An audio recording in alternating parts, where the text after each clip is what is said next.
Hai guys, ini Yunika di Sydney. Udah pernah nyobain makan sate Chinese style belum? Gaya Chinese style. Tada, ini dia nih guys nih. Oh ya.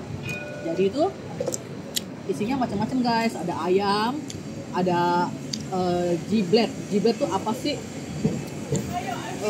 Ampla. Dan ada daging sapi juga guys gitu. Tadi udah ada beberapa yang dimakan ya. Yuk kita cobain ya guys ya.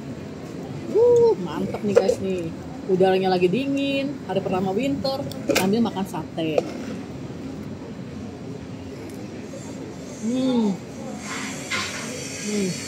Enak. The best guys. Dagingnya empuk. Super empuk. One more. Ayam. Baik ya.